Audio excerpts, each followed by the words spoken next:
going on? Everybody, hello. Welcome back to another episode of the Welch Report with me, Jean-Luc Welch. Make some noise, clap it up, and get excited. Yes, sir, we are back. Yes, indeed, with another jam-packed episode for you today. First off, let me make sure I'm able to be heard. Ain't no hiccups right in this intro. Ain't no hiccups right in this recording. We should be. Hey, okay, I think I got the process down now to make sure that we have the smoothest show available. But again, we got so much stuff to cover. We got so much stuff to talk about with boxing and the NBA like we always do on this show. My goodness, you want to talk about an affair of just action? We got the Usyk versus Fury mind games early going on. We also have Tyzu, shockingly enough, getting knocked out by Bakumram, who was supposed to be. Now, he was a great fighter, don't get me wrong, but he may not have taken this as seriously. What does this mean for the trajectory of his career going forward, on top of the fact that we indeed with this show have to discuss the NBA world? That's right, the sports world is a buzz because basketball is back, ladies and gentlemen.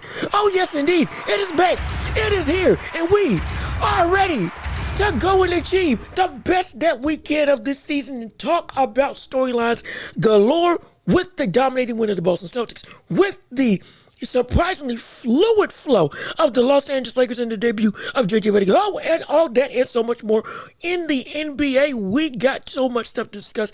Thank you for tuning in.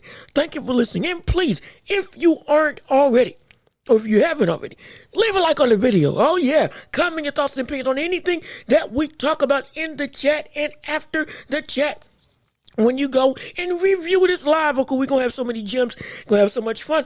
Also, please subscribe to the channel and share the show with everybody that you know so we can keep on building up this empire together. And please feel free to give me your own talking points, your own debates. We're going to have time at the end of the show. If anybody's got anything they want to say, anything they want to discuss, send it right here in the chat and we will talk about it all. And we're also available on every podcasting platform imaginable.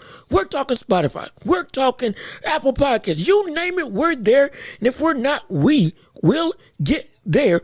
Mark my words. But again, we got so much to cover in so little time. So without further ado, let us jump right into the world, specifically enough, of the NBA, as it is the biggest and most recent events in the sports landscape. And ladies and gentlemen, since we're talking about basketball, we have one thing to discuss, and that is celebrating or maybe lamenting the continued success of the Boston Celtics as they went on a tear and absolutely trounced the Knicks. I mean, destroyed the Knicks. It was an absolute slaughter fest, unlike few things I've seen in the history of me watching basketball. It's been a minute since I've seen somebody beat down an opponent so badly. Boston beats the Knicks, the new look Knicks, the supposedly championship aspiring Knicks. They beat them 132 to 110 or 108? I don't think they didn't even get past 110 points, did they? No. 109, 132 to 109, 29 three-pointers made, tying an NBA record, which has stood since 2020, 2021, just about, by the Milwaukee Bucks. And ironically enough, they missed the last 13 threes that they took, going over 13 from the field as a whole, trying to break the record. But give us some credence. Starters were out, and at that point, they had gotten too focused on trying to get the record rather than just going into the offensive floor. Maybe that's why they were so successful at the first three quarters. But either way, you're talking about a team that right now looks so dominating, so incredibly just fierce, so unapologetically destructive, absolutely forceful. You want to talk about a Boston Celtics team that has struck fear in the hearts of the NBA landscape. Again, last year we were saying this was a team that got essentially the easiest road to the NBA Finals that we had seen in a mighty long time. Everybody getting injured. Jimmy Butler, Joel Embiid, Halliburton, even though the Pacers, they were going to beat them anyway. But even still, every single viable thing, Giannis, Chris Middleton, Damian Lillard, everybody got hurt in that championship run with Boston. But now, Shoot, they're looking to running back and they trying to show he ain't a fluke. And brother, with this type of shooting performance that I haven't seen since the greatest days of the Warriors, this was ridiculous. This is preposterous. And the biggest thing that makes all of this so bad, or rather two biggest things that makes all of this so bad. One, they brought everybody back. That's what, they brought everybody back. This is not a new-looked, new-tooled squad. This is a team that kept every single relevant piece that was on their organization. Not a soul on their squad right now wasn't on that championship team. They kept the core, and more than just the core, they kept the entire squad together. This is ridiculous. We normally see when championships are won, somebody gets put off the table. Somebody gets left behind. Somebody gets put on the back burner. Whether because they can't pay their contract.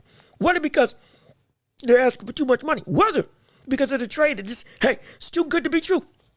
We got to take it. Either way, injury history. Somebody's prone to getting too old. No, the core of the Celtics is built that this can last potentially for a good 4 to 5 years as a dominant team in the NBA. Dare I say the best team in the NBA? As of right now, they're looking like the best team in the NBA outright. Nobody competes with them at this moment in time. And the sky's the limit for how much they can achieve. And again, you got people who are indeed, they're not young, but they ain't old. Derek White's 30. June Holiday's about in his 30s. Jason Tatum's hitting his prime. Jaylen Brown, is hitting his prime. Most of the people in this team are hitting their prime or are still at an age where even if they are older, they can still compete. They can still bring something to the table. Xavier Sr., they picked him up later in the season. He can still contribute. Al Horford, who finally got a ring. Congrats on the brother for finally getting his just due and hard work. But we're looking at a situation where the brother is still a viable a masterful three-point threat, and can be still a great defender down low and be a man that really is a leader for this squad. They look up to him in terms of Al Horford. He may be the best player, but he's still a core piece that makes this team so detrimental. Everybody on the squad is healthy, is young or relatively young or still able to contribute, is on great contracts. This is going to be a nightmare for the league as a whole to try to deal with, because they have mastered the art of putting together a quality squad from top to bottom. They have reached the pinnacle of what we have been saying the Celtics can potentially be when it comes to an organization, because time and time again, even when Jason Tatum and Jaylen Brown were young as Boston Celtics stars, it was a situation where they were still incredibly deep. They were still laden with superstars. They were still in a position that they had every single piece to, at any point in time, flip a switch and take over the NBA. They just could never do it. Now, they got the experience. They got the age. They got the wisdom. And they have the absolute ability to make it so that this is it's a lock when it comes to what their organizational outlook is. And their outlook right now is a bona fide championship. Outright. No question at all. No question at all. And on top of that, the second biggest thing that is so detrimental for this Boston Celtics squad, for the rest of the NBA, is the fact that they have Jason Tatum, who has seemingly flipped the switch. He seemingly flipped the switch. It's dire. It's diabolical.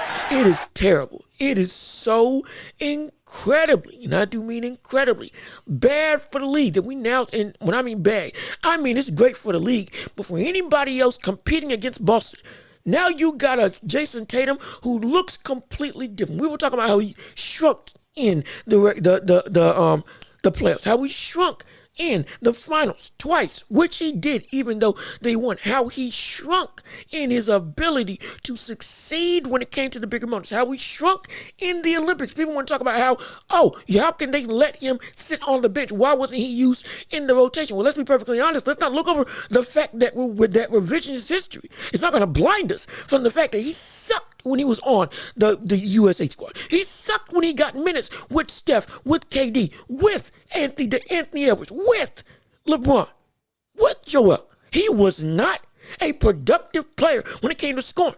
When it came to the minutes that he got, he didn't earn his spot on the squad. Now, he might have been able to, now there's an argument he should have been used against South Sudan when they gave them a run for their money and nearly knocked their butts out.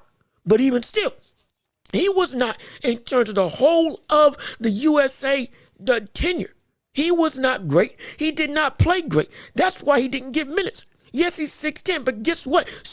Anthony Edwards was 6'5", but he played phenomenally alongside everybody. Jason Tatum didn't produce. Now, however, we're seeing this brother looking for revenge against every single brother and sister and person in the NBA that tried to say this man wasn't good enough. Myself included. This brother is looking. Oh no, that's the wrong sound. There we go. You want to talk about this man? What was it? He had 29 points. He was I believe he had 5 or a significant amount of threes in this game. It's a situation where Tatum looks so. It's game 1. I understand, but you want to talk about a driven brother, a man. Again, he scored 37 points. He was 14 for 18. He went to the line twice. It wasn't a situation where he wasn't a free throw merchant, as people like to throw around. He went to the line twice and was 1 for 2. And the brother still put up 37 points, 14 of 18 in 30 minutes. This wasn't even his normal load of play when he normally plays 32, 33, 34, 35, potentially if it goes into overtime. But even still, it was insane. 37 and 10. Like continuing the playmaking ways that he had in the finals when he adapted his game now, but while also turning into an incredibly effective three-point shooter, with them being 11 of 8 from 3. And again, 14 for 18 from the field for 37 points and 10 assists, a double-double. This is ridiculous. It's preposterous. When we look at what seemingly is the next step in elevation for Jason Tatum. And I'll be the first one to say, I have been saying that Jason Tatum is not a top 10 player. I said it was behind Anthony Davis. And we're going to get to Anthony Davis and how the Lakers look completely different as they've gone and made themselves seemingly great under the tutelage of J.J. Redick. But we're going to get to it. But when it comes to Jason Tatum, I have said that Tatum was not a top 10 player. I said he was behind AD. I said he was behind a healthy Kawhi Leonard. I said he was behind the majority of about everybody that was on Team USA, except for, again, June Holiday, Devin Booker, and Derek White. Everybody else, Bam Adebayo. Everybody else, though, of the best, no, he wasn't in that caliber. And it's because of, again, the fall off in the playoffs as opposed to the regular season. But now if we see this type of play continue to go and produce, and we see this type of play from Jason Tatum be able to continue for the entire season and in the playoffs, you are now talking about a bona fide top 10 player. Oh, there's no question in my mind. There's no question in my mind. I am not afraid to say when somebody has evolved. And it looks like Jason Tatum has evolved.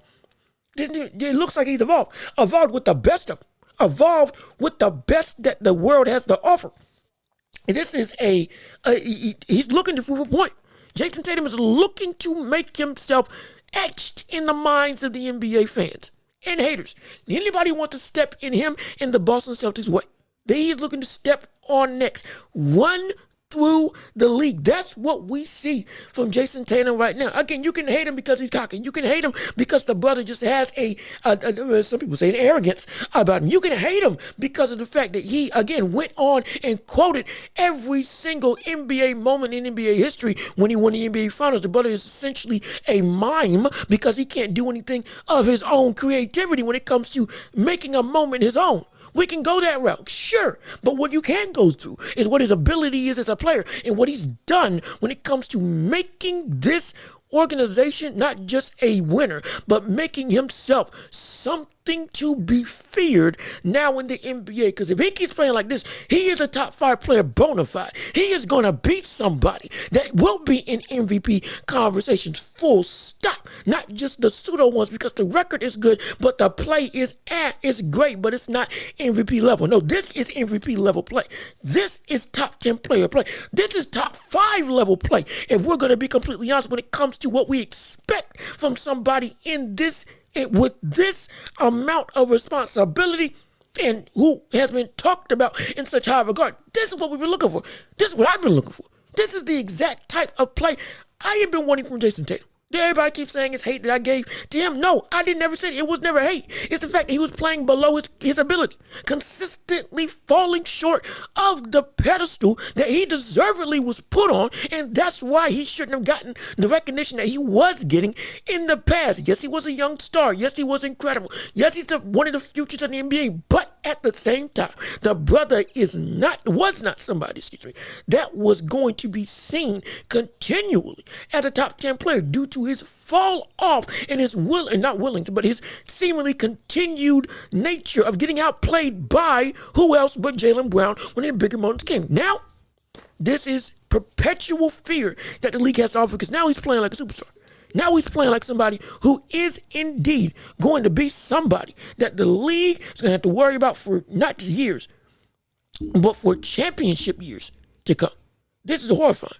This is terrible. This is outright a maniacal mess when it comes to what Boston can do for the rest of the squad. This is the best team in the NBA. Yes, it's game 1. But the way they produce right now, they keep on doing this, dire straits for the rest of the league. Mark my words. And again, if you're just joining in, welcome to the Watch Report with me, Jean-Luc Welch. This is the show where we talk about basketball, boxing, and anything else in the sports landscape, though we specialize in basketball and boxing specifically. We are here to entertain and have some fun. Go on ahead and like the video, share with everybody to get this up in, with the algorithm. I'm still trying to learn how to make this thing work, but we are making a community where everybody can come and join the empire and learn and grow and debate and just have a good time all around. Plus, we're trying to make some money in the process, if you know what I'm saying. But even still, we can make this bigger, all thanks to you and your support. So thank you for tuning in right now, and keep on listening, because we got so much more to cover, like with, as we said, the Los Angeles Lakers and the rejuvenated life that the Lakers have under the tutelage of Coach J.J. Redick. And ladies and gentlemen, it happened.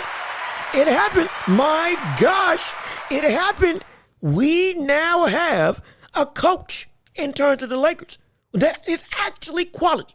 We couldn't believe it. We are now under, and by we, I mean the league, because everybody was forced to watch the Lakers and that debacle continually of that bum, that schmuck, that outright lethargic, bald-headed demon.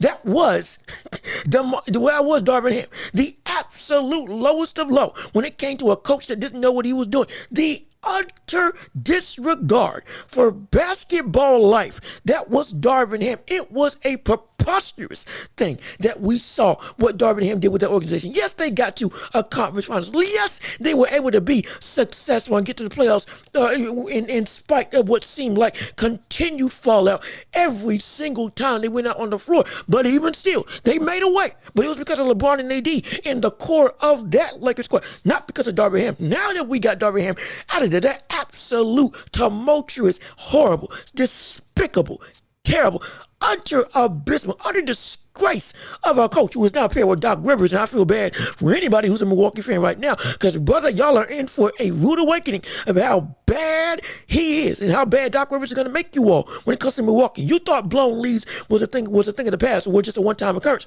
Oh no, you ain't seen nothing yet until you see Darvin Ham and Doc team up together. Talk about a match made in the underbelly of the NBA. It is despicable that is a trend, that is a tandem, that is literally a nightmare situation for anybody in the NBA. It is horrible. And I was forced to watch it. People were saying I was too cool.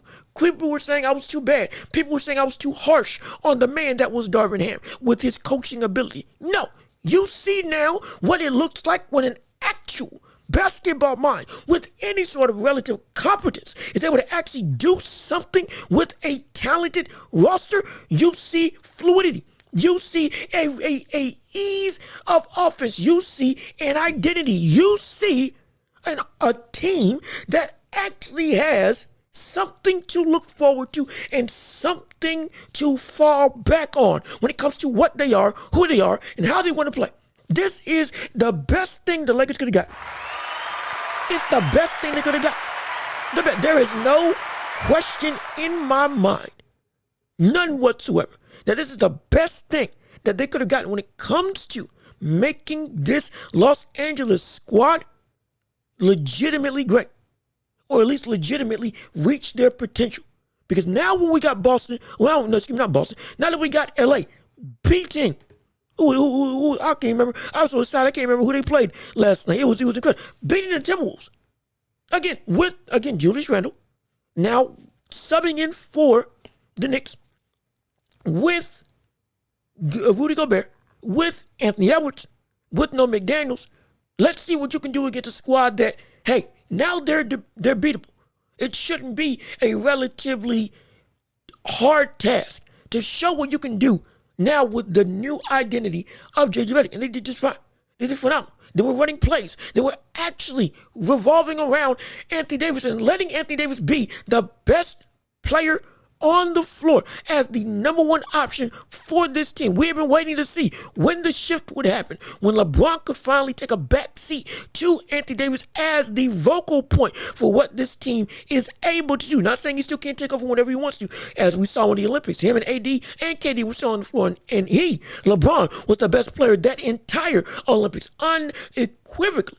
But when it comes to what this team is as a whole, as a basketball unit, there's something there. There is something there now that they have, again, an Anthony Edwards who scored 36 points, was 13 for 15 from the line, on top of wrecking havoc down low and being a force of nature on the defensive end. This is a brother who was now being force-fed 38 minutes and was well inclined to play every one of them. 16 boards, 4 assists, 36 points. I believe he got 2 blocks, 3 blocks on the day, blocking Rudy Gobert in one of the biggest moments of the game when he went up for a dunk. We're talking about right now, Anthony Davis can be considered the leading candidate for MVP after the first game of the NBA season. This is what we've been saying AD can be. This goes back to when we were saying, and Charles Barkley brought up a good point. This goes back to what we were saying about him being arguably the best player in basketball, or at least in that MVP conversation. When he was in New Orleans, we were saying that because he was showing it. Now he's seemingly back to that form.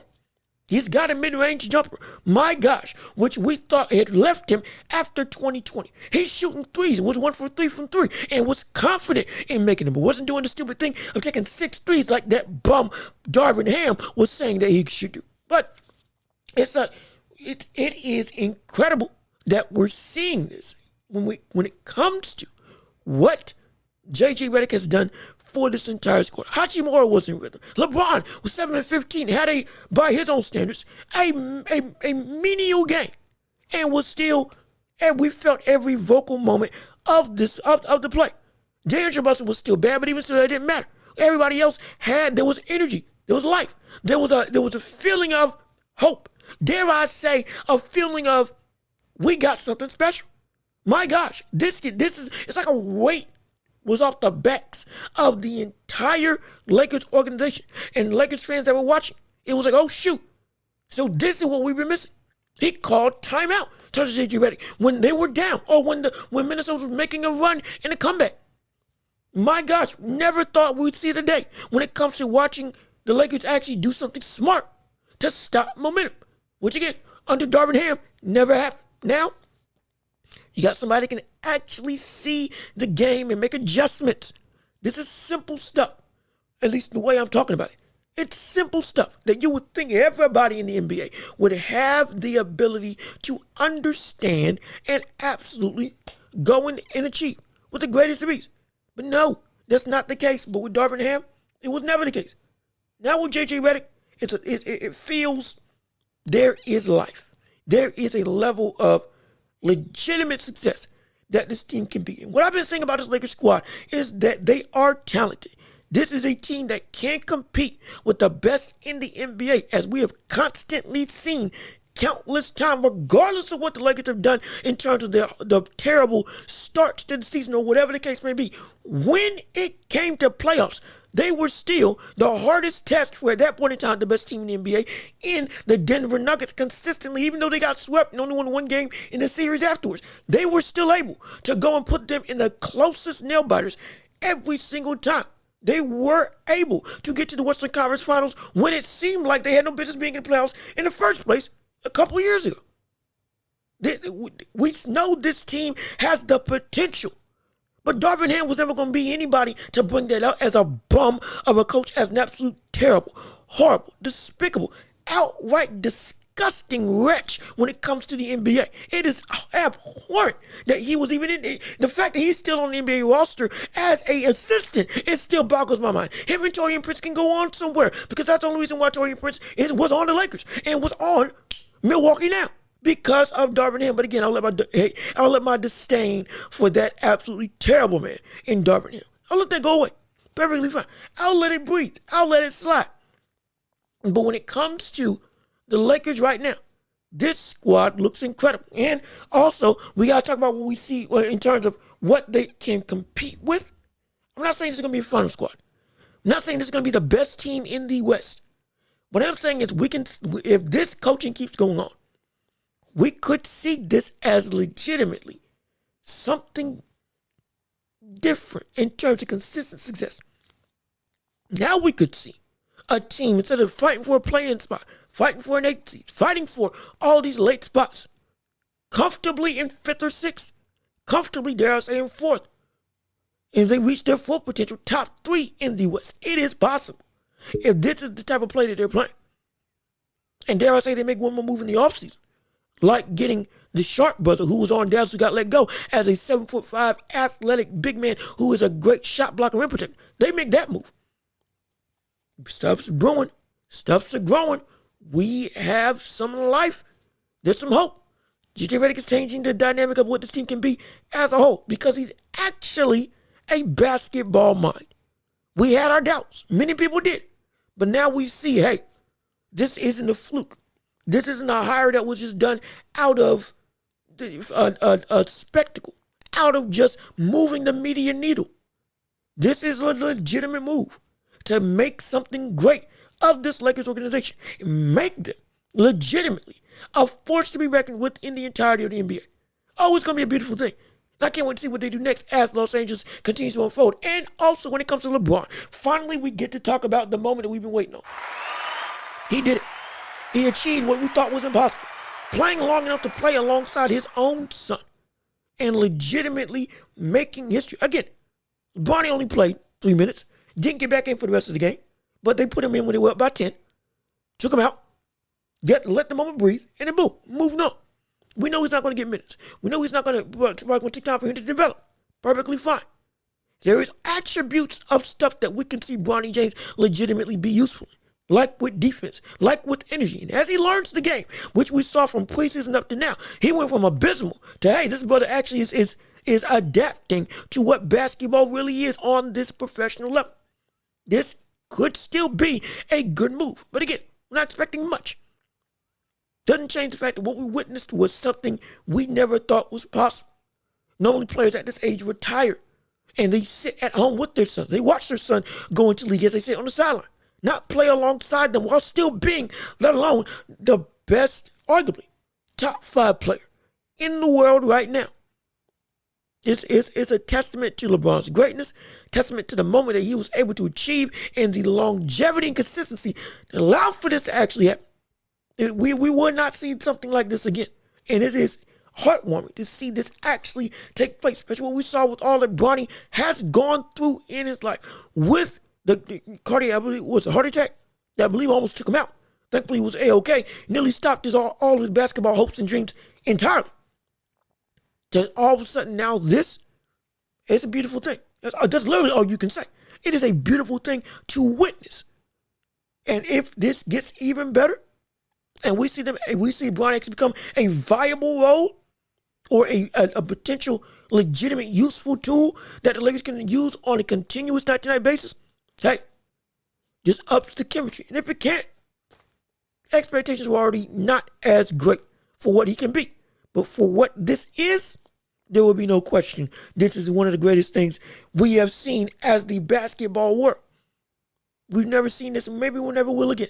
Testament to him, and congratulations to LeBron and his son for being the first father and son duo to play together in the NBA at the same time. Absolutely incredible. But again, we still have a couple more things to talk about. Before we continue, quickly on the Knicks and the Sixers. My gosh, I forgot to cover the Knicks while I was talking. But when it comes to New York Knicks, brother, what the world? What happened? I get that Mitchell Robinson's injured. I get you don't have Isaiah Hartenstein. But we were thinking that with Cat at center, this is going to be something incredible. Yes, the Celtics still did something absolutely phenomenal when it came to putting up a record 29 threes. Nobody saw that coming. Even still, Tom Thibodeau and grit and grind that you are known for, the defense that you know you're supposed to have, this was absolutely abysmal. This is horrible. You couldn't stop a cold. This is not as an introduction to what the Knicks are supposed to be and what Cat can make this organization and what he can potentially elevate it to. This is not a good look. This is not a good look at all. This is an incredibly bad blotch to start your resume as a star player coming in to play with Jalen Brunson if you are Cat. I mean, this is ridiculous. You're supposed to be the man that is the best three-point shooting big man that the NBA has ever seen. Statistics back that up. Yet still, or at least arguably one of the best. And you let this happen, you get beat by 30 or nearly 30, you get to a situation you couldn't even crack 110. The only reason why the score wasn't higher was because they missed 13 shots in a row. Now, I'm not saying this is going to be something that stays true. I'm not saying it's going to be something that is just irredeemable. But understand, this, as for the start, this ain't good. But there is a sense that this is a building block due to the fact that all of this is new. Bridges is new. Cat's new. Everybody's got to get acquainted with each other and how the rotation goes. Everybody ain't even healthy as the rotation goes. So it's going to take some time for this team to blend, gel. You lost the consistency that was Brunson, DiVincenzo, Hartenstein, not Hartenstein, Brunson, DiVincenzo, and Josh Hart. You lost it.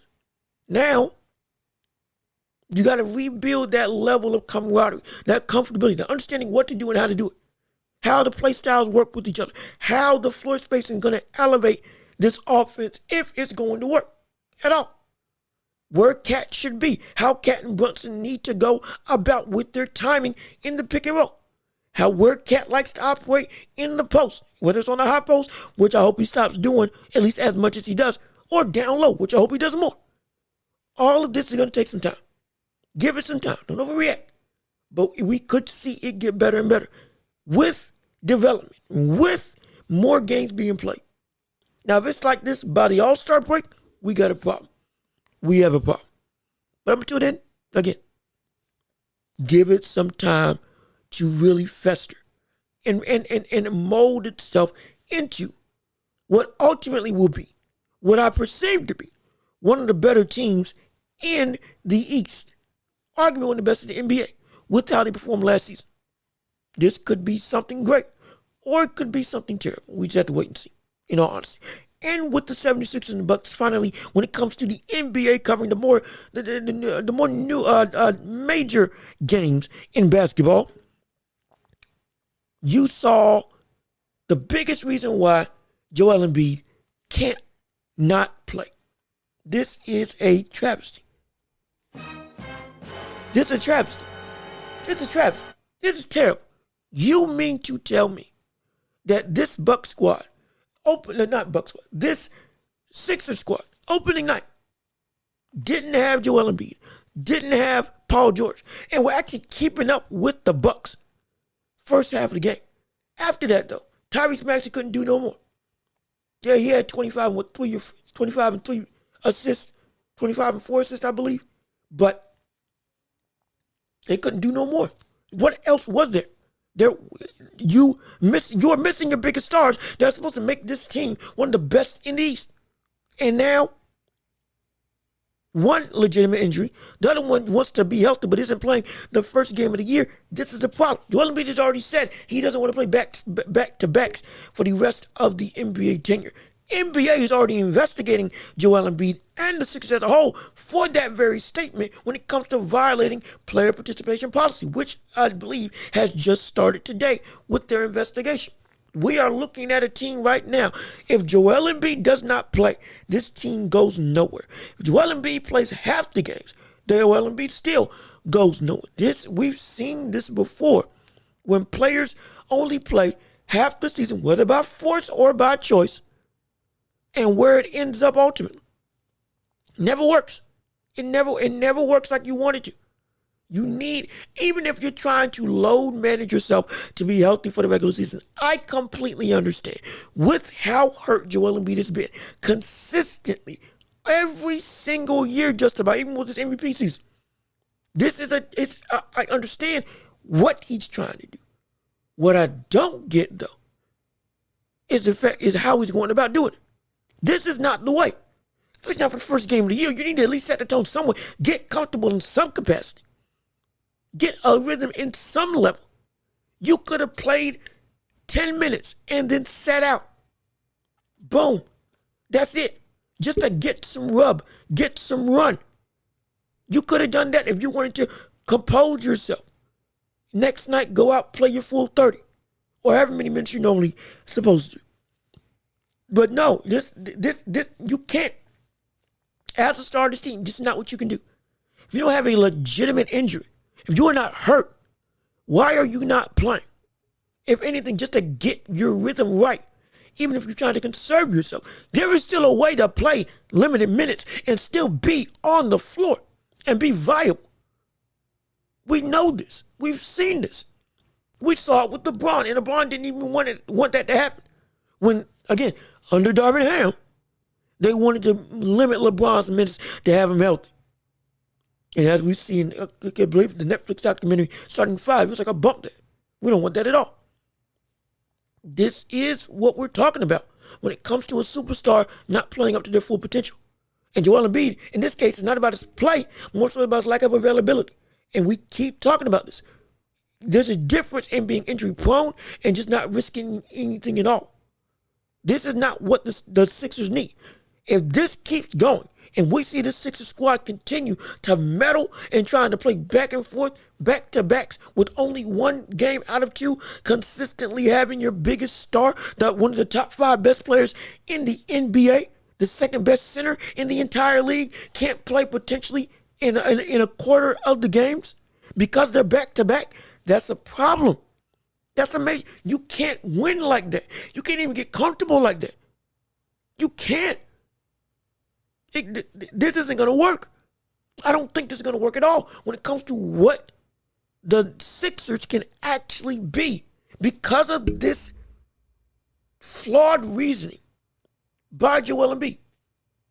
Because watch, if I don't want it to happen, but if he gets hurt again with this new no back-to-back situation, with them not playing in the opening game of the season, not even hitting the floor, what's going to be his excuse then?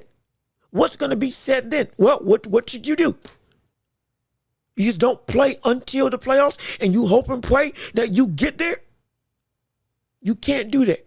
You can't operate like that. This is not how a star is supposed to be, even if you're hurt. Like, we know Kawhi's hurt, but when he's healthy, he does play. Joel Embiid, you are, from what I can understand, you are healthy. You know you don't want to risk anything. But this is just preposterous. This is ridiculous. This is terrible. Absolutely horrible. Why is it that this is happening? I do not know. But it shouldn't. And if it keeps on going, we would definitely see this squad not go anywhere as an organization. And it will be muddied in mediocrity, even with what they have at their disposal. With Maxey, with Paul George, and with Joel Embiid, it's going to be a whole situation. It's not even going to be a what if. It's going to be a why bother. That's going to be what we talk about. Why bother? Why bother with this team? Why bother with this? Why bother playing at all? If even with this new no back-to-back limited play that Joel Embiid's trying to implement to be healthy, we are now scraping by just to get there in the first place. Let alone we may not even get there. We may be relegated to the play-in. It's a high possibility. We could be relegated to the play-in, and then boom, we're done. But what was all that for? You can't qualify for any accolades. You can't be first team anything. You don't make no extra money, and you ain't got no opportunity to play for a championship. What was all of it for? That's the problem. That's the problem. At least be out there. That's all we want. It'll just be out there. And what you can play, try to do it. If you're going to limit yourself in minutes, but don't limit yourself off the floor entirely. That just, no. No. It's not going to work. The logic, I get. How it's going about it, absolutely terrible. This is not the way. It's not the way. At least for me. It ain't the way at all, from what I can get. But again, that's what we got for basketball. Now we're delving into the world of boxing. Now we delve into the world of the NBA and ladies not the NBA, excuse me, leaving the world of the NBA behind. Going into the realm of basketball, we got to talk about one of the bigger upsets that happened in boxing as we have Tyzu getting knocked out by Baccarat. Ladies and gentlemen, since we're talking about boxing, it is time to step into the ring. That's right. Oh yeah. Ring the bell. Let's get it started. Round one of the show going underway round one of this boxing segment. Going underway as we have to discuss Tyzu getting absolutely destroyed. I mean decimated by Baccarat. It was an incredible display of 2-round destruction. Knocked down 3 rounds. I mean, knocked down 3 times in round 2. Knocked down again in round 3. And then ultimately, the towel got thrown in. And Tyzu, who was supposed to be, or still is a warrior, still is a phenomenal fighter, was a champion, and was looking to get his shot at Terrence Crawford, at the big money fights. All of a sudden, we'll question what's going on. How's it going to be? What is it that Tyzu is now? Did we overrate Tyzu as a boxer? Did we overrate him as a champion? Did we overrate him as his talent? And is this him being exposed outright? Well, let's break down what happened in the fight. To be perfectly frank, there's a level of mental fatigue that he's dealing with, as well as outright technical lack of discipline that he's dealing with. The mental fatigue is the fact that when he clashed heads with Baccarat, he still was looking to see if he was bleeding from the top of his head. Some will call it PTSD. Some will call it a mental block now, that he's fearful of any type of engagement. It's going to lead to that gushing cut opening up again. After, again, what some will call a traumatic experience of when he fought against Fundora, and that cut happened when he got elbowed. Now, do I buy into that? I'm not really sure. Can't really say for sure. Because more so than just the cut that he went to when he went and engaged was the defense that he did not show at all. And I had said that he had shown better defense before the fight with Fundora. I had said that Tyzu had shown better defense than I had ever seen in his career. Again, I wasn't saying it was great, but it was at least good, respectable. And it was like, okay, there's some progression there. And the power was all apparent. Broke him down, knocked him out, bing, bang, boom, we see what happened. But even still, when it comes to what we know about Sue, we thought he was going to be more defensively sound. Now he's getting caught with left hooks, left, right, and center. Literally the biggest thing that was knocking him down. And the toughness of Sue was still there. But continually, the brother wasn't clinching up when he was hurt. The brother didn't try to go and recover. The brother still came forward and tried to fight. Maybe that's the only way that he knows, but that's not what's supposed to happen. Had some level of success when it came to round 3, when he did get knocked down and eventually stopped. But he was all of a sudden starting to land some stuff on Baccarat. But it's a situation where it was too little too late. And you got hurt too much, and you didn't do the smart thing of letting yourself survive up until you can fight again. And you kept getting caught with the same shot. You got overwhelmed. And the slow start that we know Sue is known for completely clashed and got defeated by the fast start that Bakram is always known for. Next thing you know, bing, bang, boom, he's out of there. And it's like, well, you couldn't even get a chance to get started because you start so slow and your defense wasn't able to get you to those later rounds where you can start really unloading and unraveling what your offensive game really is. That's what happened. That's what shook you up. That's what had you looking absolutely foolish. We overrated your defense. We're not going to overrate your heart because you kept on trying. But as a talent, we knew you are still a top dog. Don't get me wrong. But you're not as on top as we thought that you were. I'm not saying you were unbeatable. No. But the fashion that you got beat is a big indictment on what you are as a fighter. Now, you'll get back in the ring if you're Tyzu. You'll fight again, absolutely. There's no question about it. But even still, you are not what you need to be when it comes to how we perceived you as a champion. You're just not. This is a situation where you at 154 was one of the best in the world. There was no question. There was no question. We saw you as potentially outside of, again, Majimov, probably the best at 154. Now, you're still a top dog. Don't get me wrong. Because the loss to Fundora didn't necessarily hurt you.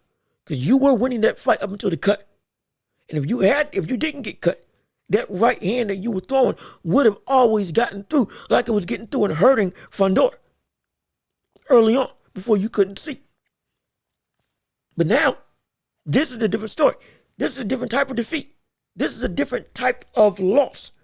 This is a loss that pushes you back. This is a loss on Tyzu that makes you really look not just viable to other fighters to say, oh yeah, give me him now. But also in the championship landscape and the big money fights that you're looking for. Now, you're back at the back of the line. You were in line to potentially fight Terrence Crawford. You were in line to potentially fight people like Canelo eventually down the line. Maybe move up to 160, fight Janibek Ali Muhammad or Chavez. One of them, potentially, with how you were elevating your game. Get a rematch with Fundora. If you won this fight against Bakram, knock him out or beat him. Then go and fight Fundora, beat him. Now, boom. Now you either get Spence at 154, Crawford at 154, or go to 160 and see what you can do against, again, the heaviest of hitters. Or the heavier hitter, excuse me. Or, again, Charlo, like we talked about, never happened. So many fights. Now, yeah, now it's like, it's a scary prospect. It's the fall from grace. That's what this is. It's the fall from grace when it comes to a boxer. And again, Tyzu is not done. Tyzu is not over. Tyzu is not defeated and is not washed when it comes to his boxing career. No, he can improve. He can come back. He can make a return. He can achieve and he can still grow and develop and turn into what we know he was in the past. But that doesn't change the fact that right now, the trajectory has been skewed. The line has been moved. The standard now has been lowered for what Tyzu is and what his perceived value is in the eyes of boxing fans and in the eyes of legitimate competitors and the opportunity for legitimate contention. It ain't good. It ain't good. It can get back. But this is what we need to understand about boxing. Tyzu losing is the price that you pay for trying to be great. And again, thank you for tuning in and listening to the show. This is the Welch Report. Right now, we're talking about boxing and Tyzu's loss. We're going to get into Tyson Fury versus Usyk as well. But Tyzu losing is what it means to chase legacy. This is the price that you potentially will pay for chasing greatness. You can lose. You can get beat. You can be in a situation where you are no longer undefeated, where you are seen as vulnerable. This is the price that you pay for attempting to achieve greatness. And this is why we want people to go and try to test their mettle against the best of the best. It's an opportunity to evolve. It's an opportunity to grow. It's an opportunity to be something greater. You don't lose everything if you lose one time. You don't. You can come back. But it's the fact that you took the test. That's why we respect Tyzu. That's why we respect David Benavidez. That's why we respect, in the old days, Canelo. That's why we respect Manny Pacquiao, Ezra Charles, Joe Louis, Sugar Ray Robinson, Sugar Ray Leonard, Marvin Hagler, Tommy Hearns. In the modern day, Caleb Plant, Usyk. These are the people. Inoue, Naoya Inoue. These are the people that went and achieved and continued to push themselves at risk of potentially losing. Lomachenko has 2 losses to Devin Haney and Teofimo Lopez. Both of them were incredibly close. Both of them. One of them can be argued as a robbery. Well, not even a robbery. Just a fight that he should have won. Not a robbery. Devin Haney versus Lomachenko wasn't a robbery. It was a fight that I feel he should have won, but even still. But he went and looked to achieve. Tio took on everybody. Devin Haney, for everything we want to say about him, fought Kambosos. And again, Kambosos beat Tio. So it was some level of credibility. Took the titles from Tio. Fought Kambosos. Beat him. Fought Lomachenko. Beat him. Fought Ryan Garcia. Regardless of what you want to say about that whole debacle of that situation, he did fight him. Ryan Garcia fought Tank, fought Devin Haney. Is looking to fight everybody. Legitimate. Is going for broke. When it comes to getting in the ring with people that are also seen as killers on or above his level as a talent perspective. This is what we want from our boxers, from our fighters. When it comes to the warrior mentality, the warrior spirit, and you can lose. This is the risk, but we take the risk. That's all we ask. Take the risk. Take it. Achieve. Look to make something happen. Look to make yourself great. Look to make yourself legitimately reach for the stars. That's what you can do. That is absolutely what you can do. That's what we hope everybody does. But everybody doesn't do that.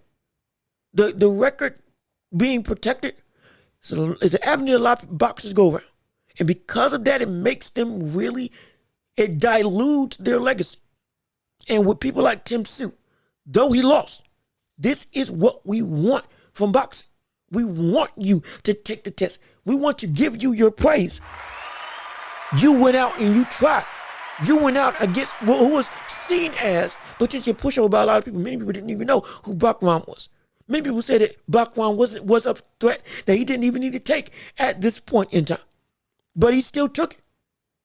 A heavy-handed hitter who starts out fast, whose style clashes with his.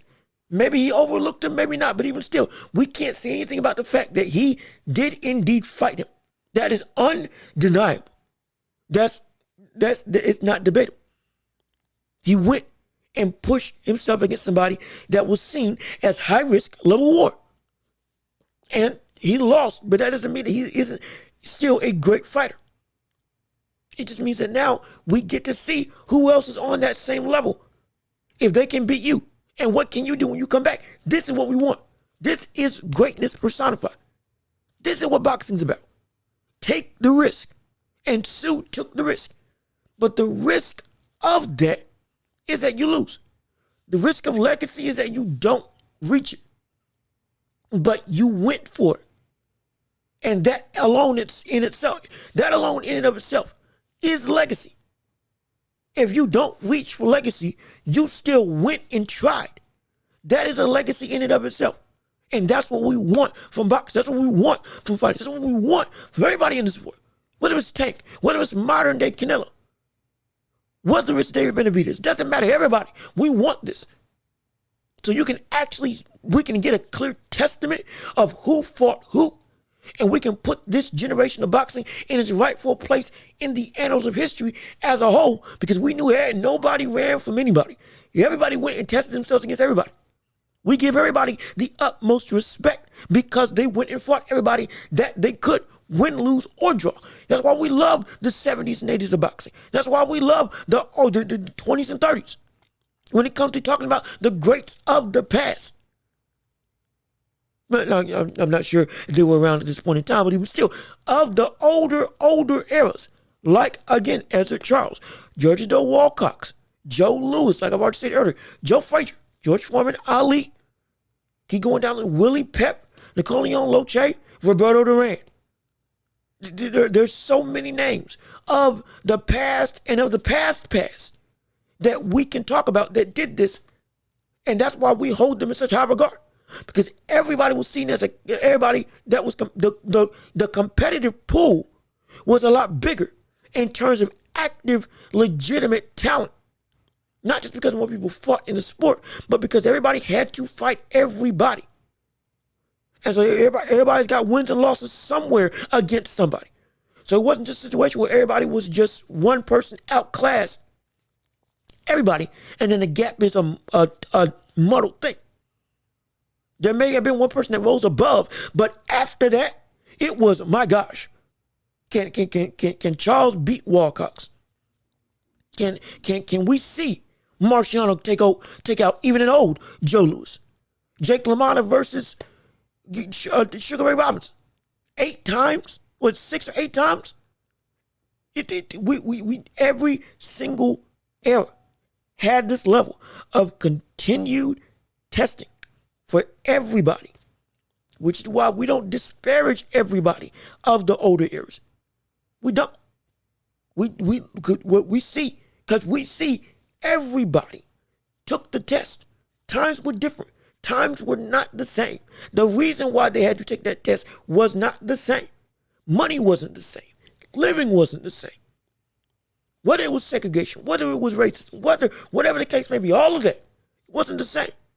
But still, we recognize what was done. And what was done is undeniable. They took the test against everybody constantly. They moved up. They went back down. They defended 2 titles. It's a testament. And this is what we want from boxing today. And Tim Tszyu is a phenomenal demonstration of that. And now, the best thing we can say is when it comes to Backwam, well, he beat Tim Tszyu, destroyed Tim Tszyu. Where is he going to beat him? Is he going to beat somebody who is indeed a legitimate contender for somebody like a Crawford? We know Crawford, if he ain't moving up, he wants to unify. Will we see Backwam beat or fight against Terrence Crawford now? Will he get the opportunity to fight against Errol Spence based on the winner of Spence versus Fundora? If you're Backwam after beating Tim Tszyu, you got your pick of the litter of an attractive name that many people may see as beatable, but you are now etched in, hey, I got a belt, I'm big, I beat somebody that was seen as on the caliber of those other fighters. Now, who wants a piece of the pie? Who wants to come and try to take it? And he can ride this wave to just about any major fight he wants. Whether it's a Charlo, even though I don't think Charlo should ever get a shot, which is terrible, because the brother ain't been fighting so long. It could be Crawford, again, like I said earlier, after the fight with Madrimov. It could be Errol Spence or Fundora, depending on who wins that fight. Now I would love to see that fight, Backwam versus Spence. That would be something telling. Oh boy, that would be a fight. That would definitely be a fight. But everybody is legitimately viable. Everybody is at the feet of Backwam when it comes to who wants to fight him. Many people think because they can beat him. Many people think because he's an easy fight for them. As their level of star power and name, it's so much higher. People don't know Backwam all that much. This is his biggest win. Understandable. It's an impressive win. But with this, he can use this to his advantage. And we could see big fights and exciting fights and potentially a new start in boxing on the grand scale. And now be made in Backwam. And hey, sky's the limit for this brother now. And trust me, I'm paying attention to this brother. I'm going to see what he's all about as his challenges continue to get more and more dangerous. And I can't wait to see it all. But again, let's take I'm going to talk about like with Tyson Fury versus Usyk. Yes, indeed, the second fight of their incredible first outing, not for undisputed, but still for the unified heavyweight championship of the world.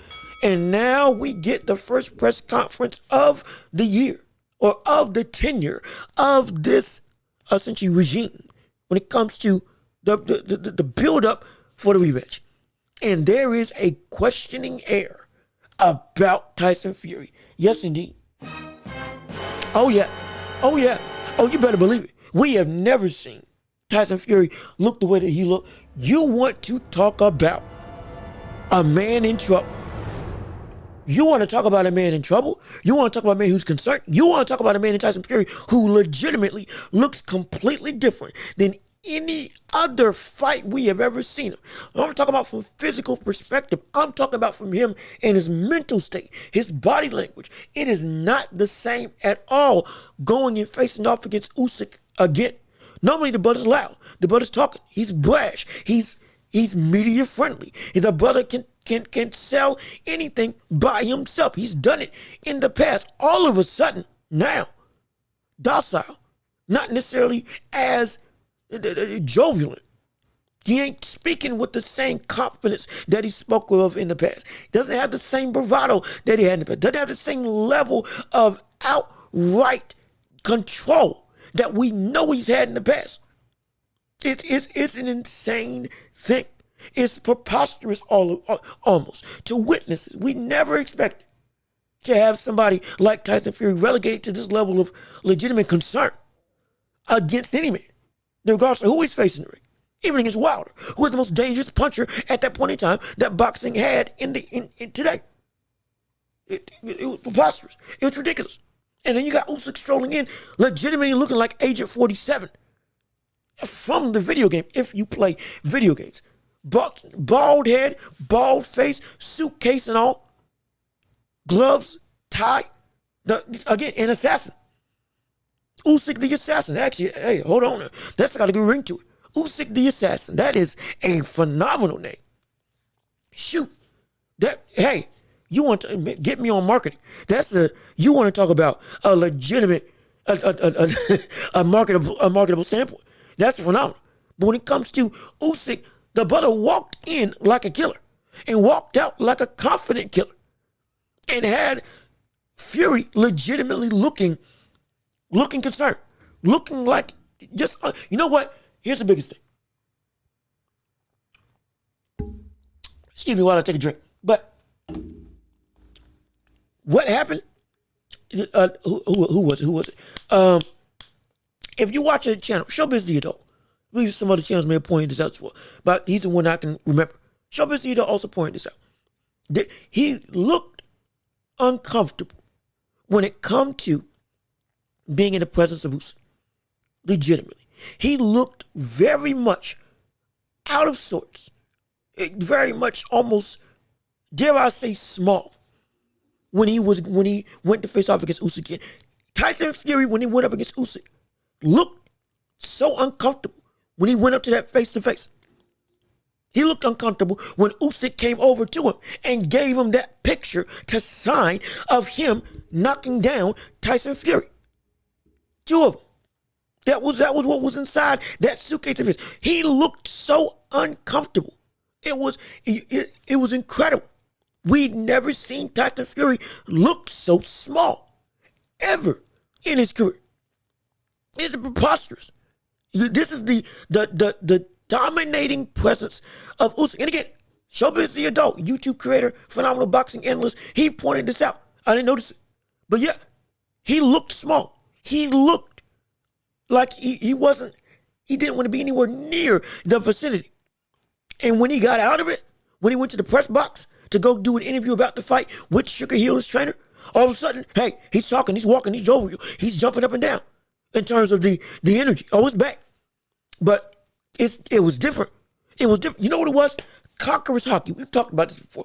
Any of my anime fans out there, One Piece, Conqueror's hockey. It's a situation where in the One Piece world, you have such a dominating presence about you that you just walk into a room, and if you don't have the will to stand up to your presence, you fall out and you just pass out. You can literally be beaten just by somebody standing there. That is what hockey is, or Conqueror's hockey, excuse me. That's what Usyk's got. It's so uncomfortable. It shakes you to your core. It makes you question what you are and who you are and what you can do. That's what he's got it. Usyk's got conqueror's hockey. Inoue's got conqueror's hockey. Canelo, Canelo's got conqueror's hockey. Tank's got conqueror's hockey. Archer better be it. He's got it. It's a rare trait.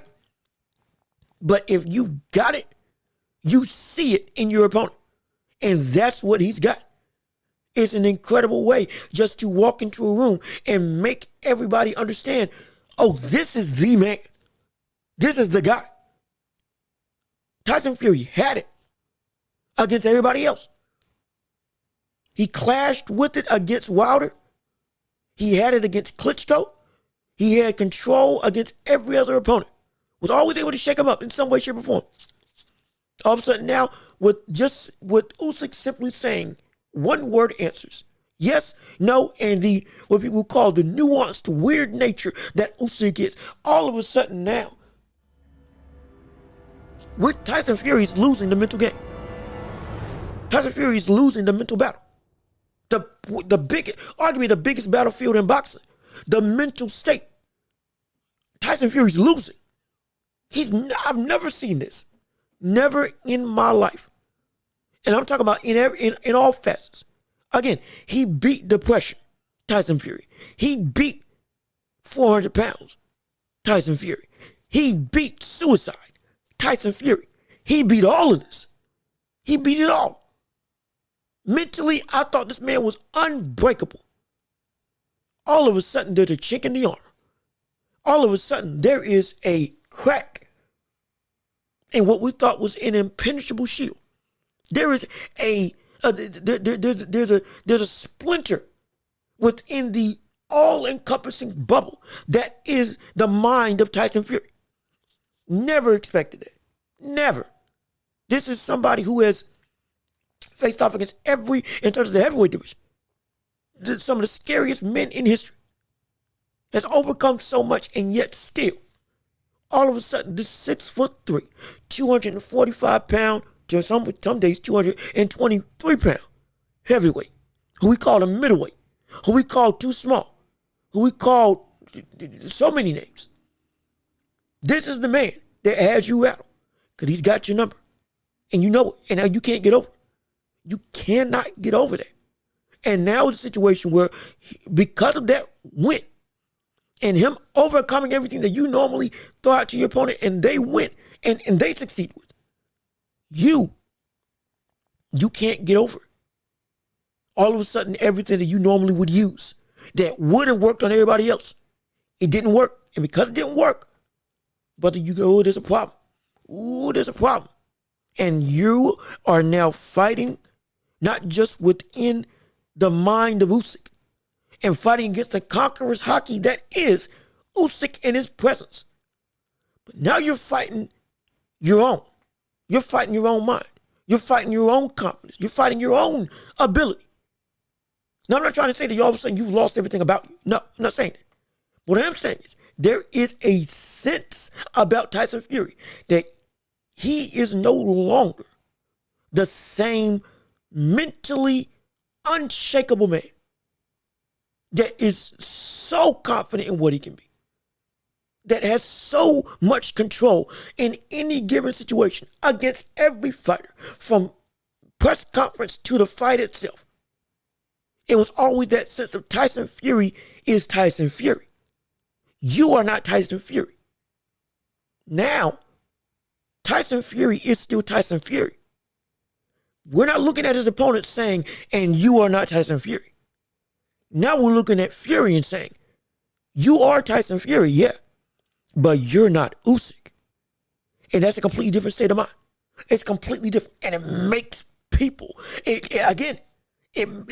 that type of visible uncomfortability, type of visible just almost a sense of foreboding doom that you just can't shake.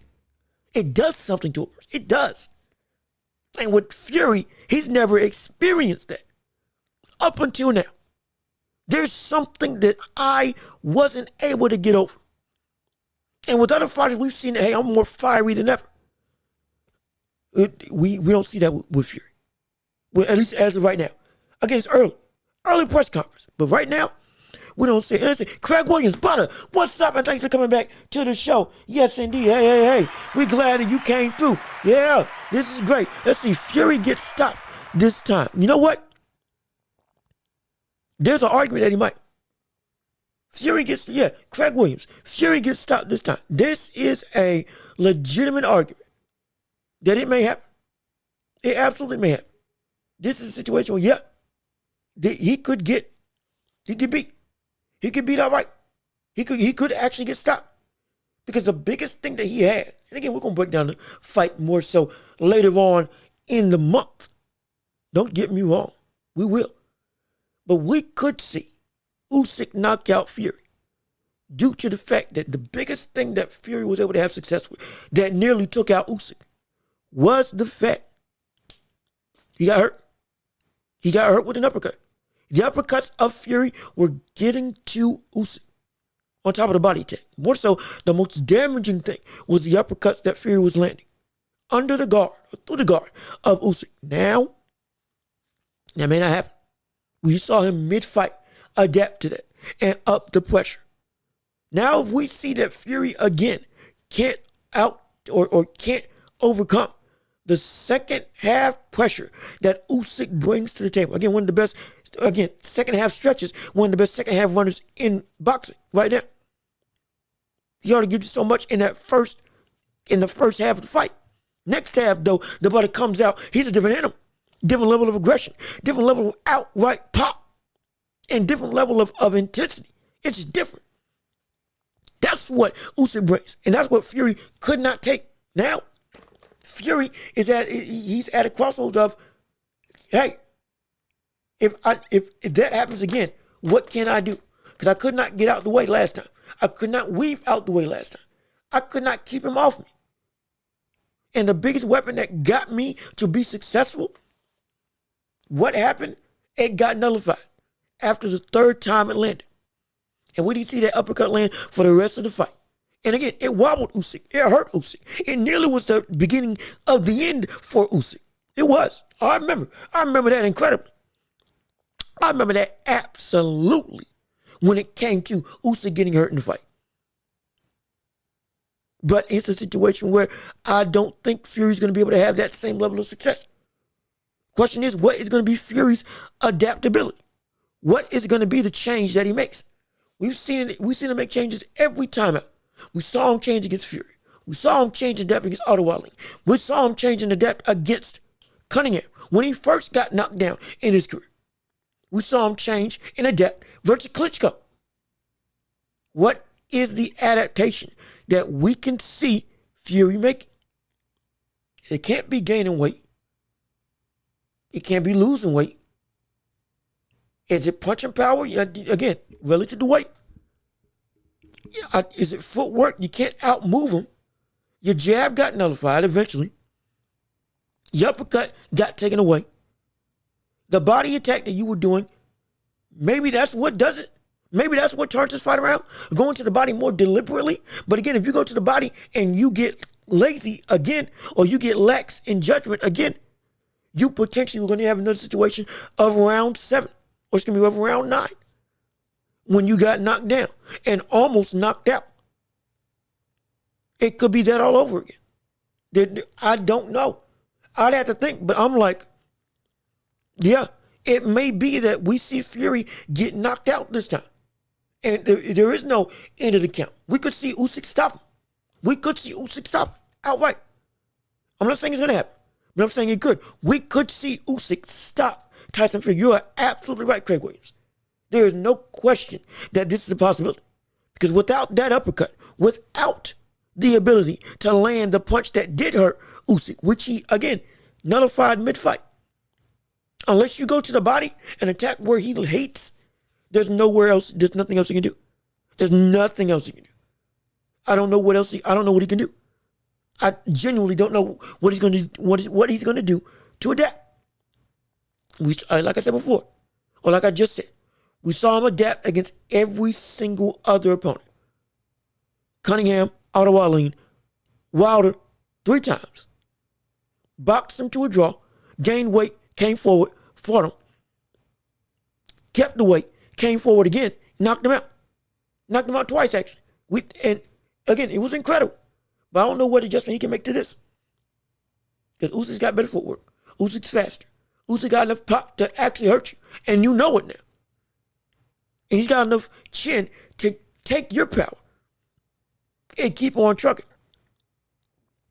Uses better angles, uses better footwork, has the ability to close the gap better than you can keep the outside distance. What is it that you can do against Usyk that makes me think you can beat him? The only thing I can think of is the body attack. And making it so that you slow down his momentum and hurt him where Dubois hurt him. That's going to be it. Outside of that, I don't know. I genuinely don't know. But either way, the whole of this whole conversation essentially summarizes into Usyk has Fury's mind. Usyk's got Fury thinking more than he needs to. Usyk's got Fury in dire straits mentally. The landscape that Tyson Fury normally operated and dominated, or at least went on par with every other opponent that he's faced, he doesn't have that anymore. At least not against Usyk specifically. He doesn't. There's no control. There's no ability to be the man. There's no ability to be the dog. It's not. Everything that we saw Fury do to every other opponent, we're seeing Usyk do to him. And with not even quick quips per se. Just outright presence. Simplistic, punchy responses. Looks and body language. Stares and just facial intensity. And the overall presentation of, again, him being Agent 47. It's all, he's a hitman. He's an assassin. Usyk the assassin. And he's somebody that he knows he already killed this target. And he knows he can kill him again. This time for good. It's now Fury who's got to be able to say, brother, this hitman got me. He may not have killed me by knocking me out, but he got me. He succeeded in his mission. Now he's coming back seemingly with already the game plan. I got to figure out how to survive, because once this mission starts again, and I'm the hunter, because I will be the hunter, what am I going to be able to do? And Usyk has turned the tables on what Fury normally has for the entirety of his boxing career, which is always having control of the mind game that is boxing. And if that is the case, my gosh, Fury, this is going to be a mountain for you to climb. You've done it before with multiple other instances, multiple other circumstances. Suicide, depression, being overweight, losing your love of boxing, losing your love of life. You conquered it all. We know you got the ability to do it. Now you got to show it. You got to. Because this is the challenge amongst anything else. It may not be the biggest challenge that you face. Because again, you overcame the will to not live, which is something many people fail to do. And we will always applaud that. We'll never disrespect that. We'll never disrespect what your heart is, what your chin is, what your warrior spirit is, both in and outside the ring. We'll never question that. That doesn't change the fact that this is a different fight that you've never had to face before. You've never had to face this type of, it's a different fight. It's not harder than the verge of death, but it's completely different entirely. And because of that, you may not know how to fight it. How will you adapt?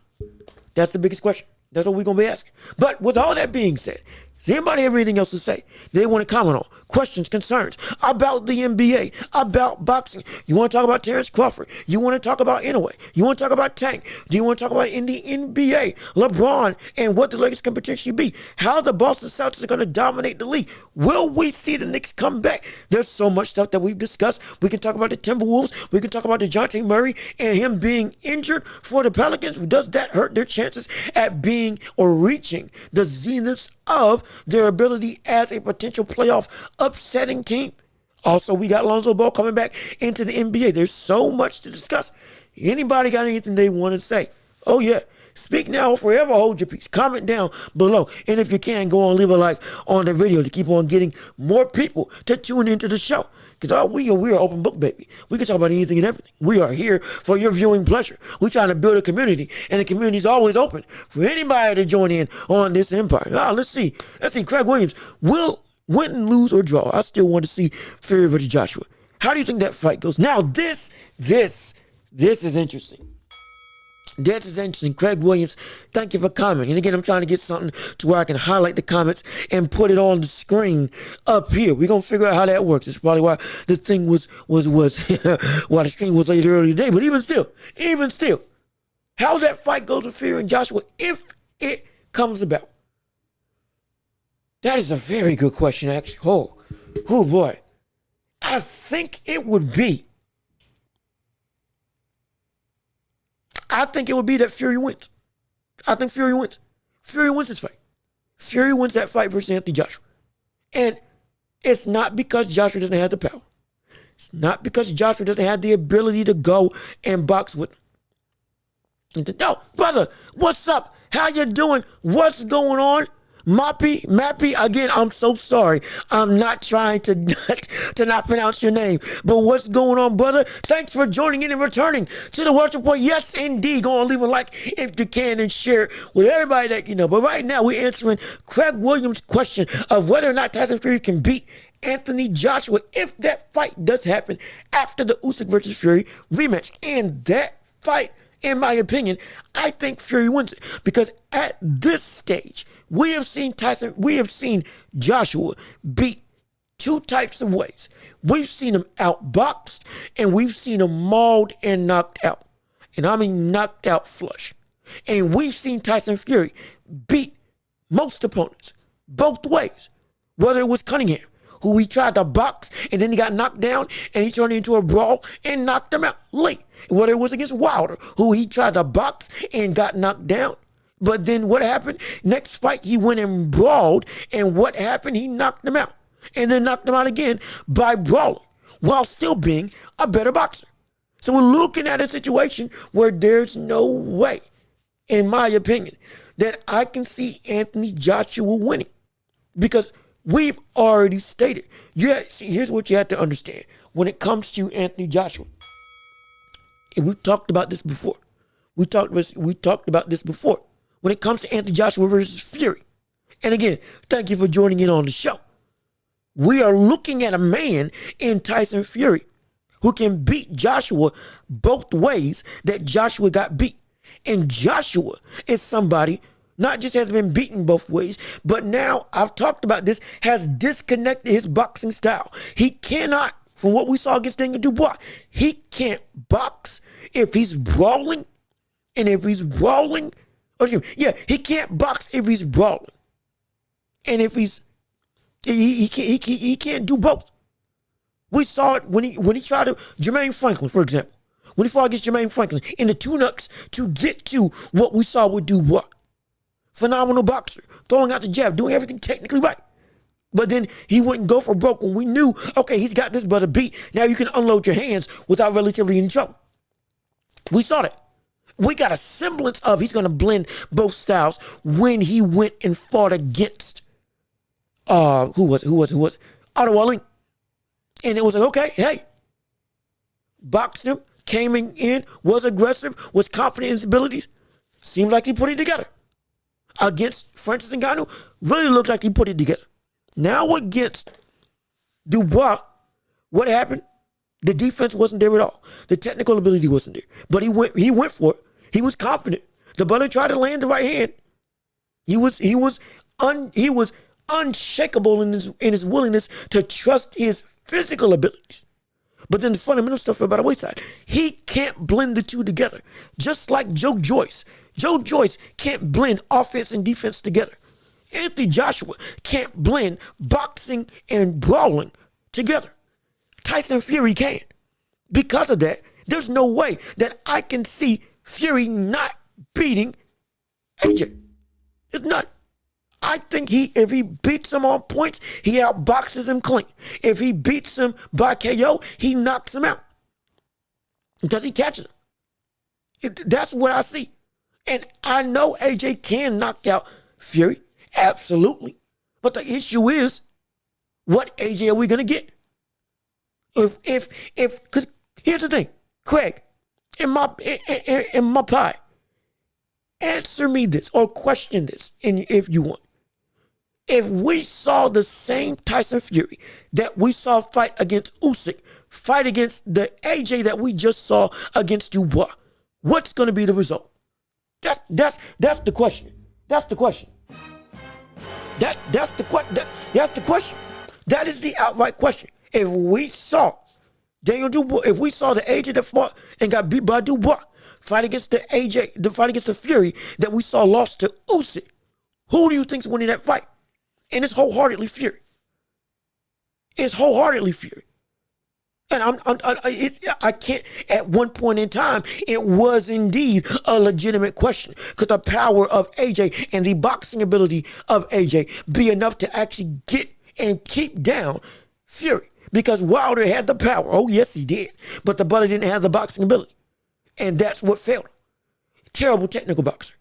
AJ was what we all wanted Wilder to be. Now, this AJ is not that AJ. This AJ is not that AJ. This AJ ain't the AJ versus Klitschko. This AJ ain't the AJ versus Ottawali. This AJ ain't the AJ versus Pulev versus Povetkin. This ain't that AJ. This ain't even, this ain't even the AJ that fought against Andy Ruiz the second time. This ain't even the AJ that fought against Andy Ruiz the first time, when he was winning the fight easily before he ultimately got caught. This ain't the same brother. It ain't the same brother at all. No, it ain't. No, it ain't. It's not. So I don't think you'll win. I don't think if this Fury fought this current AJ that lost to Dubois, there's no way I think that AJ wins. I don't think so. He can catch him and potentially knock him out. He's got the puncher's chance. But I don't think he can do it.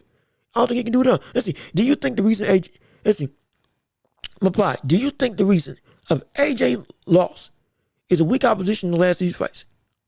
Now, let's see. Did AJ lose due to his weak opposition? And that's the reason why he got knocked out by Daniel Dubois. That's a good question. And no, I don't think that's why. I don't think. Yeah, I had that right. That's a great question, Moppy. Do you think the reason for AJ's loss is weak opposition in the last 3 fights? No, I don't think so. I don't think that that's the reason why AJ lost that fight.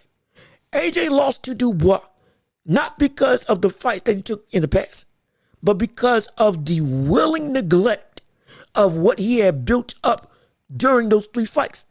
Here's what you have to understand. And we talked about this in past episodes, but it's a great time to bring it back up again. We saw Anthony Joshua go, and after the loss to Andy Ruiz and after the losses to Usyk, I had said he needs to go and take fights that aren't as elite and retool and build up his talent. Retool and go back to the drawing board. Build up your ability and your discipline and your technical expertise and your mental confidence. He did it against Jermaine Franklin. He did it against Robert Helenius. He did it against Otto Wallin. And he did it against Usyk. All of those fights were the necessary steps to turn AJ into what we perceived to be. Back to prime form that we had been expecting. Because again, remember, the question with AJ wasn't the technical ability. It wasn't, does he keep his guard up? It wasn't, is he willing to be able to do the right stuff fundamentally? I had been saying that AJ was the most fundamental and well-rounded boxer in the heavyweight division because, again, of the physical traits and because of the technical soundness in all fronts. We never questioned AJ for his defense. The only question we had was, if he gets caught, what's going to happen? That's what we questioned. But when it came to AJ, his technical ability was never a question. Those fights were to build up the confidence of Anthony Joshua, to trust his power, to trust his ability to go and actually commit to the big punches that ended so many fights in the past, because we saw him holding back when he was fighting against Andy Ruiz. Again, went more deeper into the fundamental bag of jabs, of defensive spacing, but at the same time lost the killer instinct and the confidence in his power that made him such a dominating force in boxing, made him the face of heavyweight boxing, made him the darling of Britain and all of Europe. That was the truth. So those fights aren't the reason why he lost, because that quote-unquote weak opposition was necessary to be able to make AJ into the AJ of old. But when he got to Daniel Dubois, he let go of all that. He got so confident that he lost the fundamental thing that we were saying he had in spades. The very thing that made him so good wasn't just the power, but it was the technical delivery of the power. As Teddy Atlas would say, he had a delivery system. He could set up shots. He could set up the straight right with the jab, with the feint down low, and then going with the right hand upstairs, with a hook leading you into a right straight, with an uppercut that hurts you to lead you into the ropes for, again, a right straight. He had the tools to set up the defining punch. He had the fundamentals to break you down and to box with anybody in boxing. But the confidence he lost when he lost to Andy Ruiz, those fights brought that confidence back and made it so that, okay, now with everything that you've now been through and the confidence that you've now reinstilled within yourself, you should be able to now go and fight anybody with the same zeal and confidence in your power and soundness in your fundamental boxing ability that you had in the past. That hence, you should be able to beat people like Daniel Dubois with the relative greatest of ease when we saw people like Usyk outbox Daniel Dubois. So we've seen it. And he foregoed all of it. Not because he wasn't prepared. He was prepared. Those last fights helped him prepare. But he himself let himself go. He got so cocky that he just trusted his own power and everything. He got so confident that he let himself lose himself in his power rather than in his what you need to be, which is trust your fundamental soundness and then trust your power second. Be defensively smart, then go and make yourself something of a power puncher. Do the right stuff, and then you can do the fun stuff. We talk about the sweet science, don't we? We talked about the sweet science with Shakur. The science part is the technical stuff. The sweet stuff is the sweet shots you can land. That's what AJ lost. AJ essentially lost the sweet science. In that fight with Daniel Dubois, he was so infatuated with the power. And you saw it. Walking in with his hands down, willingly foregoing defense, letting himself get hit, not trying to do the right stuff when it came to mitigating the pressure that Daniel Dubois was doing by clinching up, by using his weight to force Dubois to carry him around the ring, trying to tire him out. While by not using his jab and keeping his hand up when he was trying to use offense, not using head movement against his head off the center line. The small, simple stuff, he foregoed all of it. That's why he lost that fight. Doesn't it? Yeah, see, yeah. He didn't forget. That's the thing. Yeah, Craig, he didn't forget. He did not forget that he had a chin. The brother trusted his chin. He was so. See, it was a situation where Anthony Joshua had gotten to a point where I'm not going to lose again, mentally. He was not afraid to get hit, which is great. We have been asking for that. Don't be afraid to get hit. Do the right stuff to not get hit, but don't be afraid to use the power. I'm glad he got out of that mentality of being timid. The problem was, he said, by any means necessary, I'm going to get this win. I don't care about getting hit. Now, I don't care about getting hit. So like, I'm going to go full force. Hey, it is what it is at this point. And that's just blinded. You're not Gennady Golovkin. You are not Gotti or Ward. You are not Marvin Hagler, who has the ability just to go. You are not Rocky Marciano. Ironically enough, he was talking about Rocky Marciano when he lost to Usyk. I'm 16 stone. I'm not like these small heavyweights that you all want me to be like. Well, ironically enough, Rocky Marciano would just walk in and take hits. he was more technically nuanced than that in terms of how his style worked. But the brother, he was called Rock for a reason. Not only could he hit like a rock, but the brother would get beat up and then he wouldn't care.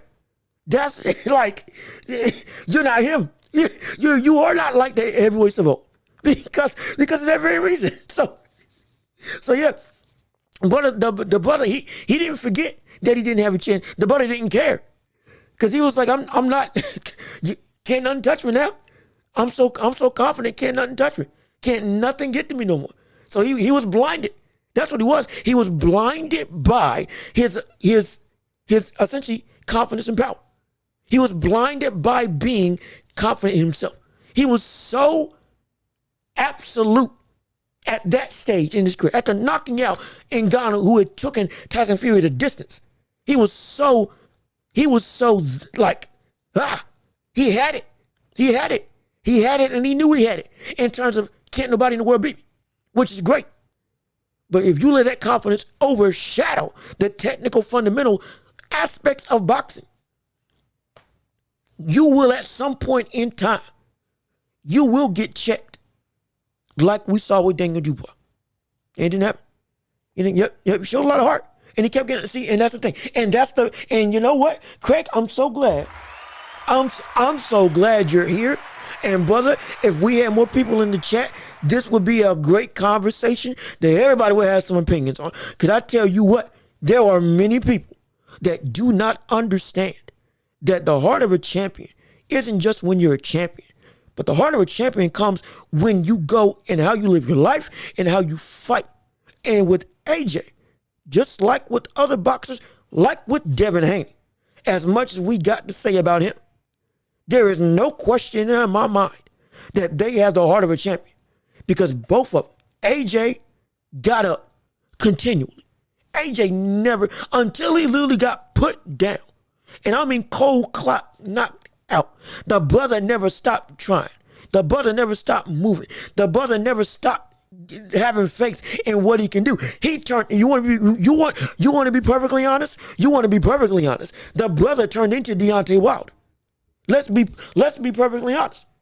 He turned into Deontay Wilder. I don't care what comes my way.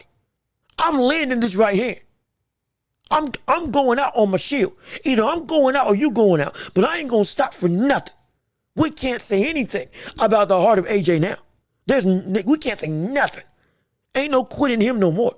He went and said, I'd rather be put flat on my face trying than willingly standing in the corner. I will never let that happen to me again. That is the best thing he's done for his career. He will never have that issue again when it comes to willing to continue to fight. It was incredible. Incredible. The amount of shots that we saw Dubois landing and the willingness to continue to fight, knowing that, brother, everything's out the way. Tim Tszyu as well. You're absolutely right. Tim Tszyu, brother didn't stop. Devin Haney, brother didn't stop. They kept on getting up regardless of the situation. Errol Spence Jr., the brother kept fighting. He did not stop. He did not quit. He kept on fighting and pushing and looking to make a way when it seemed like it was impossible, even against his own health. There is no respect that cannot be given to a fighter that does that. You can talk about their talent. You can talk about their skill. You can talk about their ability to fight. Absolutely. You can critique all that. But what you can't critique is their willingness to not die, to not give up, to not make themselves fall flat on what they think they can do, not fail themselves and saying, I didn't give it my all. AJ turned over a new leaf. Daniel Dubois turned over a new leaf. Tim Tszyu been had that in his system. Devin Haney showed that he had that when he got knocked down and absolutely mollywopped by Ryan Garcia. And again, we understand the situation of that entire fiasco that is Ryan Garcia and Devin Haney. But you saw the fight and I saw the fight.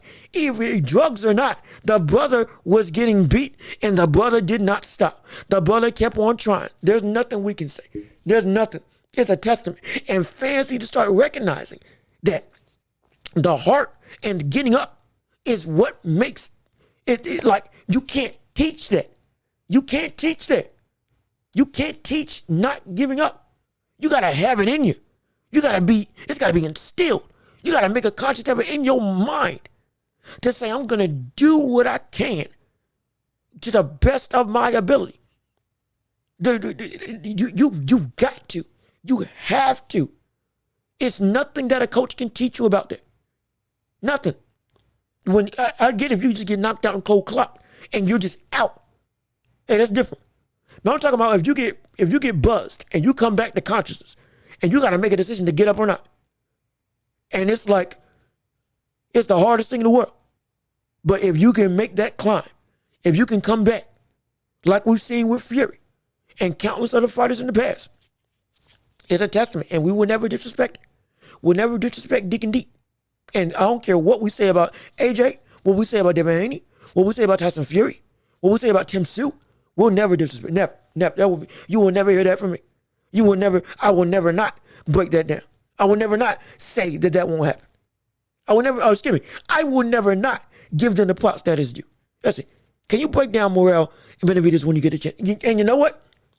Later on, that breakdown is coming later on in the month. Right now, we haven't been able to get into it, break it down fully, get to a point where I can give you the complete ins and outs of how I feel the fight's going to go down to the round. But what I can give you as a quick synopsis, when it comes to Devin Haney, I'm so sorry. When it comes to David Morrell and David Benavidez, our fight is going to be one of the biggest firefights of the year. A fight where Benavidez and Morrell, or more so Morrell than Benavidez, has been calling out David Benavidez to get this fight to happen. The fight that we thought was going to happen at 168, now happening in a higher weight class. It's going to be a situation of, again, this is a quick breakdown, but so bear with me if I leave some stuff out. I apologize, but David Benavidez is the odds-on favorite, understandable. What we're going to need to see at this elevated stage in their career, we see that David and Morrell, their power at 175 against other fighters, it's not the same. It isn't. And so the dominating force of, I'm going to just blow you out the water that we saw them do countless other times, it doesn't happen. At least in their debuts at the weight class. Now that this fight's happening at 175 against each other, it's going to be a situation where now, with each of you at an elevated level of durability, what is it that's going to happen when either one of you find out, oh my gosh, I can't hurt him? And again, it may sound a little confusing, but essentially what I'm asking is, when your opponent doesn't budge, what is going to be your reaction? And we know they're both going to fight. We know it's going to be a brawl. We know it's going to be an absolute scrap. But there's a level of heart that can potentially get, siphoned. When you're a dominating presence going up against another dominating presence and what you do doesn't work like you think it's going to work. And more so is on the side of David Morrell than David Benavidez. Because of Benavidez's experience, because of Benavidez's elevated level of competition that he's fought against. He knows how to go and fight people who they just keep coming. Or they give me some trouble. I got to find something different. He knows it. Now, David Morrell has had a phenomenal career. Again, incredibly explosive power puncher. Has made waves in the boxing landscape. And is one of the bigger stars now at 175 in terms of box office appeal and legitimate talent. We get that. But the experience that he's had, it's not the same. Both in competition and in scenario. He hasn't been tested and proven the way that Benavidez has been proven. And what I can see happening is that we will see Benavidez, potentially, when it comes to meeting Morrell, when Morrell sees that Benavidez won't break, won't stop, all of a sudden the power that he's going and trying to get people out with that was able to work all so many times, when that doesn't work, what's going to be his reaction? I think it's going to be a level of, oh shoot, now how much can I take? And then it's going to be a situation where If I see that my punches and my offense isn't working, even if it's landing, if it's not working, and I'm all of a sudden feeling the effects of Benavidez, and Benavidez is still coming, and I don't see any visible signs of I'm doing anything to him, Benavidez is going to knock him out. He will knock him out. He will stop. Because, again, there's going to be an elevated level of durability. It's going to be an elevated level of punch resistance on both ends of the floor. Your power is not going to carry the same, even against each other at this new weight class. Because you got more mass, more muscle, more durability, more ability to take a punch, even though you are stronger. Now that this is at a new weight class, it's going to be a situation where I said it like with AJ versus Ngannou. Whose will is going to break? Whose will is going to break?